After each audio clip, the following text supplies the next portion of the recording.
Hello there. Welcome to my review of the Rockford Files Season 1, Episode 1, The Kirkoff Case. Written by Stephen J. Cannell and Roy Huggins and directed by Lou Antonio. For me, this is the real start of the show, and the pilot was very much a test run where they worked out the kinks. The show begins with the then common episode preview, followed by the answer phone message, then the opening credits. While this seems like a lot to have stacked up front, before the plot even starts, and is certainly something that doesn't happen in modern shows, it makes complete sense in the context of the television landscape of the day.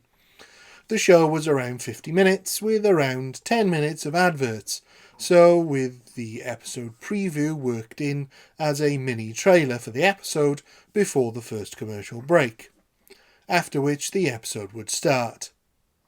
I'm not entirely sure exactly whether the adverts fell after the preview, the answer phone message, or the opening credits, so if you watched the show in the 70s and can remember, please let me know.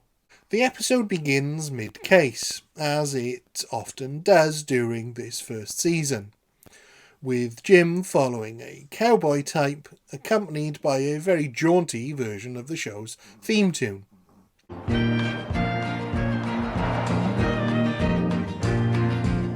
Now on foot, and barely disguised as a fisherman, he follows the cowboy, Travis, played by Roger Davis, who is perhaps best known for doing the opening narration on Alias Smith and Jones, before taking over the role of Hannibal Hayes after the untimely death of Pete Duell. Jim follows him onto the beach where he promptly loses him, but finds a girl, Tonya Baker, played by Julie Summers, who I think bears more than a passing resemblance to Angie Dickinson, but maybe that's just me.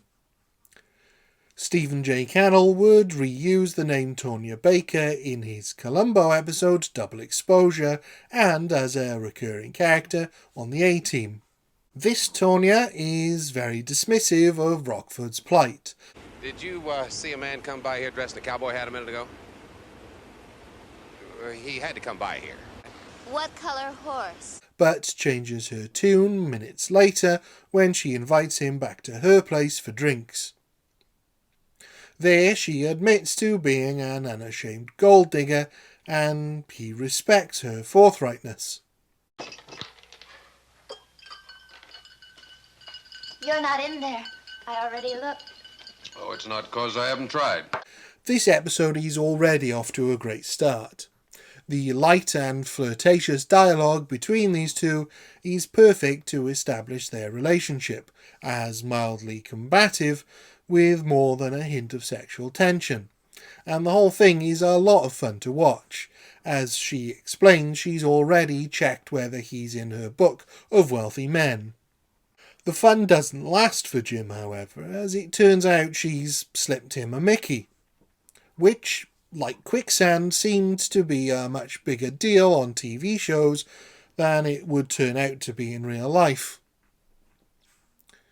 Jim manages to hide his wallet as he passes out, and when he comes to, he finds that Tonya and Travis are working together, and one of them has removed his pants. Could I have my pants, please? What are you messing around with me for? At gunpoint, he reveals he's been hired by Larry Kirkoff to find out who killed his parents, and Travis is his best lead. Travis says everyone knows that Kirkoff killed his parents, including the cops. They just can't prove it. Travis then tries to scare Rockford off, but he's a little too inexperienced to follow through on his threat. Travis. You know, I fell for that trick once myself. Works pretty good, doesn't it? We get a good glimpse of what type of person Rockford is in these opening scenes. Sarcastic and flippant, but also streetwise and able to suss out a situation quickly, but not be overly brave or foolish at the wrong time.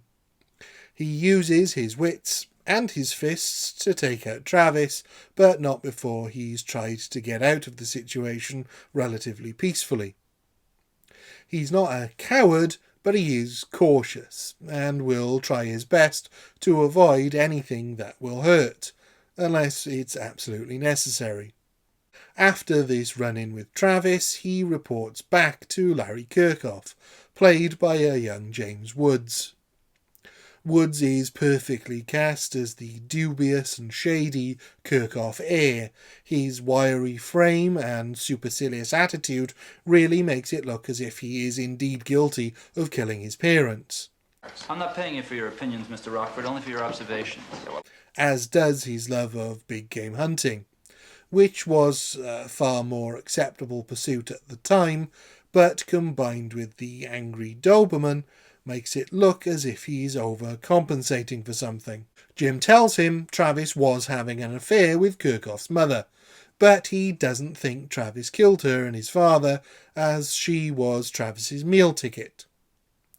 Kirkoff is suitably ungracious of this opinion, and Rockford wants to quit, as he also thinks that young Larry did indeed do it.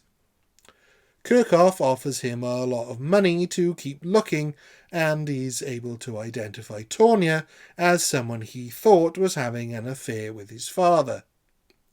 Did the two T's team up to take down their cash cows, or was it the Kirkoff kid all along? Well, Jim heads to the local tennis club, where Tonya does her best husband hunting and finesses his way in. I was looking for Jerry Green. Oh, well, I'm afraid you're out of luck. He's not here. Don't tell me Madge and Jerry finally made it to the Greek Islands. Why, yes. Really? Hey, that's great. That's marvelous. They've been talking about that trip for years. Bad for me, though. I was hoping I'd get in a little tennis. I'm sure if you'd like to use the club, they'd want you to have a guest card. Showcasing Garner's easy charm and acting ability as he cons the hostess into allowing him entry. The subtlety of his performance here can't be understated, as it not only shows the naturalism in Garner's performance, but also that Rockford is a heck of an actor too. Inside the club, he scares off Tonya's latest target, and she reveals that she was in love with Larry's father, and Travis loved Larry's mother, so they've teamed up to find out what really happened. But they aren't that committed, as she's already looking for a new sugar daddy, and Travis isn't seen for the rest of the episode. Back at Rockford's trailer, we meet Noah Beery's Rocky for the first time. And despite there only being 15 years between him and Garner, their father-son chemistry is perfect. Beery plays Rocky with just the right amount of concern and chastisement of Jim, with a hint of naivety. He just wants what he thinks is best for his son, but a lifetime of doing his truck driving job has left him slightly out of touch with how the world has changed around him. It's a really lovely performance from him throughout the series. Jim gets a call about a tip, but when he goes to meet said tip, he's ambushed by some organised crime goons, who try to threaten him off the case, lest it reveal a real estate scam they have going on. Jim takes this threat seriously and reports it to Dennis Becker, who is less than sympathetic. Looks good. Nice. Tagged you real good, didn't he? Yeah, I'm glad you like it, Dennis. Now let's get on with it, huh? Dennis is quite abrupt with Jim in this scene, which feels slightly out of place when he's just tried to report a crime. But having seen what he often puts Dennis through in later episodes, it perhaps hints towards why Dennis feels put upon. There's a brilliant moment at the beginning of this scene where Dennis is unable to find an assault report form, so uses a murder form instead. It's the same as the assault form, only that there's a little box for the coroner's report at the bottom. Where you're going, you may need it. It's not necessary to the plot at all, and isn't really character development, but adds a nice touch of realism that just helps sell the world that the show inhabits. Jim then takes Tonya for dinner, quickly ditching the posh restaurant for something they both can afford, and he discovers the name of one of the goons that threatened him, Muzzy Vanette, who he tracks down to a crooked union run by the wonderfully named Al Dancer. He tries his sucker punch trick with Mr. Dancer's secretary, but this time it doesn't work. And if you're an aspiring writer, take note of this. If you do a little gag like this in a story, it either has to work the first time but not the second time, or not work the first time but work the second time. This is how you subvert expectations. If it works both times, it's boring, and if it fails both times, it's disappointing. As a result of this confrontation, Rockford gets his meeting with Mr. Dancer, who is played by the brilliant Abe Vigoda, and who better to play a mob boss than Sal Tessio. Tell Mike it was only business. I always liked him. Rockford explains that Dancer's goon Vanette probably killed Kirkoff's mother, and makes a convincing enough case that Dancer sends 2 of his men to Vanette's house, closely followed by Rockford. Soon after, Rockford hears 2 gunshots from inside the house before Vanette flees it, with Jim in hot pursuit, across a golf course. This is our first car chase of the series proper, and it's an imaginative one. That's over surprisingly quickly. Just what do you guys think you're doing? Oh, I'm sorry. He keeps getting stuck in a sand trap, so just go ahead and play on through. Car chases will be a feature of every episode of the Rockford Files, some better than others, some that maybe go on for a little too long, and some that seem to only be there because Garner loved to race. But this is a great one, and really shows off Garner's driving skills, and how him driving gives you much more freedom with shot selection, that you can actually see him in the car rather than some stuntman from a distance. There's also the fact that car chases tended to look much better in the 70s, because the cars were such tanks to drive. You could make them skid all over the place quite easily, and bang them around because they were so robust.